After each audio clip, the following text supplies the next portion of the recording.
Good evening and warm welcome to another edition of News Recap on News Ghana Clock. This is a recap of all our top stories throughout the week. My name is Yao Ajimanita and Efrem Poma. Coming up in our bulletin, Kotoka International Airport receives first batch of passengers after reopening. Neil Van der Poel to petition Parliament after assault by alleged national security operatives. And also COVID-19 burial team threatens to boycott job over incessant attacks on members. Engage parents before charging fees for virtual learning. Inspectorate board to schools. Moving on, aggrieved customers of collapsed fund managers arrested over demo granted bill. Also, peace in Dagon will attract more investors into the northern regions, Japan.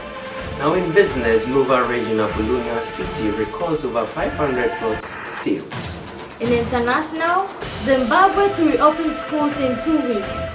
And also former Mali president admitted to hospital after being ousted. We have these and many more coming up. Please do stay.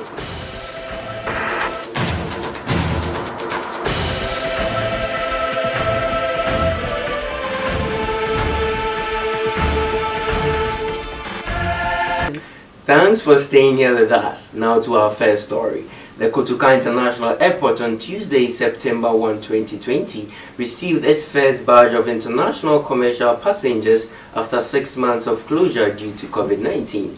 Management of the airport has prepared the facility to allow travelers to adhere to all COVID-19 protocols, including mandatory testing on arrival at a fee.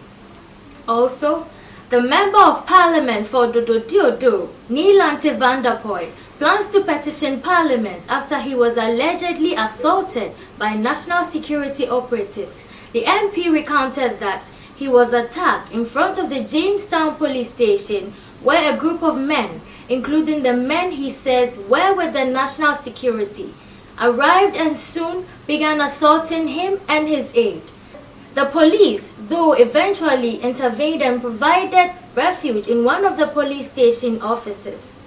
Furthermore, the COVID-19 burial team has threatened to quit its duties if attacks on them by families of persons who die as a result of coronavirus do not cease immediately. This came after the team were beaten at the Rage Hospital by some angry relatives who protested claims that their deceased relative died of COVID-19. Also, the king and overlord of Dagon, Yana Abukari II, has been praised for bringing peace to the Dagon kingdom and by extension the entire northern region. He said the current peace in Dagon and for that matter the whole of the northern region will help woo investors into the region and bring about development. Mr. Xiao Japan, who doubles as the Chief Executive Officer, CEO of Zoom Lion Ghana Limited, promised to support Yana Abukari II in any development initiative that he will embark on for the people of Dagon. In other stories, the Accra Regional Police Command has granted bail to 3 customers who were picked up for leading scores of aggrieved customers of defunct fund management companies to protest at the Ministry of Finance. They protested over the exclusion of customers of Black Shield Capital Limited from the list of persons likely to receive government bailout package.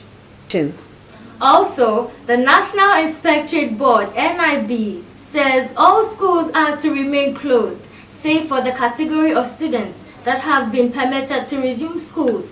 That is the second year and third year students of the junior high school and senior high schools, though the remaining students will resume school in January 2021 to continue the 2019 and 2020 academic year.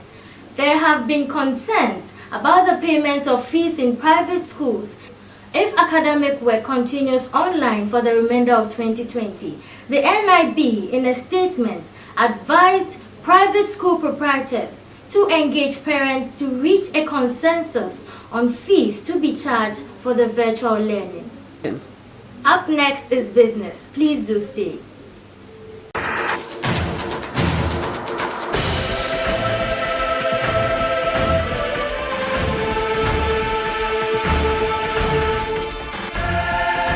Thanks for staying here with us. Now in business, Apollonia City has reached another milestone.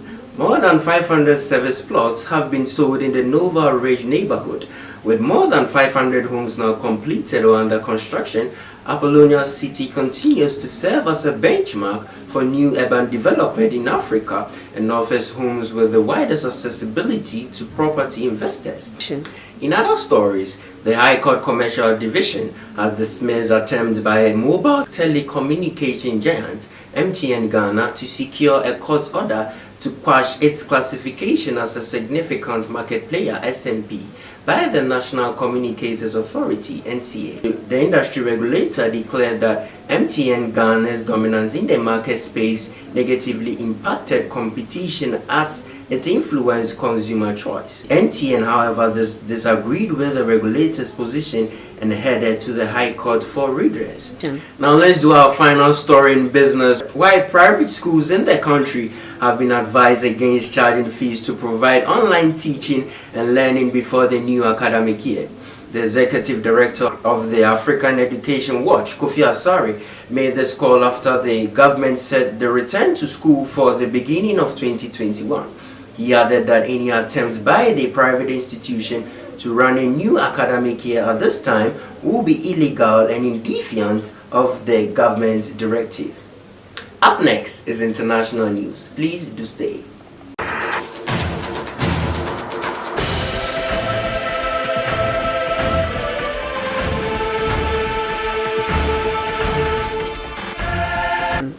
Thanks for staying. Now let's do some international stories.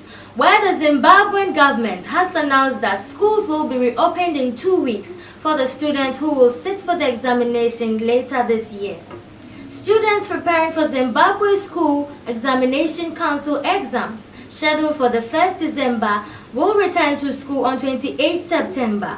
The cabinet made the decision after consultation with education and health officials. Now let's do our final international story where Mali's ousted president Ibrahim Boubacar Keita has been admitted to a hospital in the capital Bamako. The 75-year-old politician was detained for 10 days by the military junta before he announced his resignation and was later free to stay at his home. Up next is entertainment.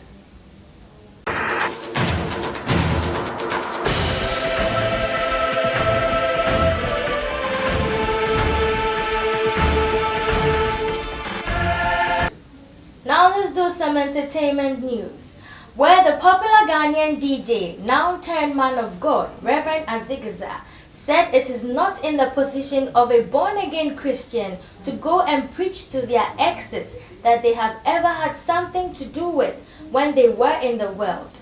Explaining his point to Ace presenter Abeku Santana on the Atu show aired on UTV, the preacher revealed that when a man is born again, it is only the soul that has changed, but the heart and mind still remains the same. That is why the Bible urges us all to have a renewal of mind all day. Moving on, celebrated Ghanaian actress Lydia Forson has revealed the identity of a man who has been threatening her life following a post she made regarding the ruling party NPP. According to Ms. Forson, the man threatened to deal with her for posting such a statement on her social media page.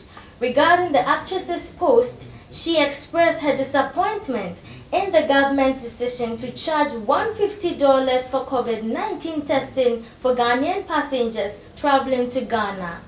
And that's all for entertainment news.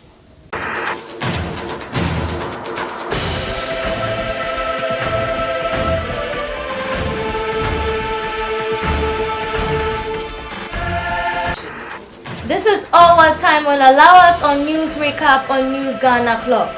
Remember, this production was proudly brought to you by Ambulance Media Communication. And do all to follow us on all our social media handles on Facebook, YouTube, and also on Instagram.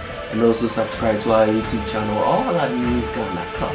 My name is Yao Ajimanita. My name is Efri Frimpoma. Watch out for more interesting program on News Ghana Clock. Thanks for staying. Have a good evening. Remember, COVID-19 is real. Please stay safe.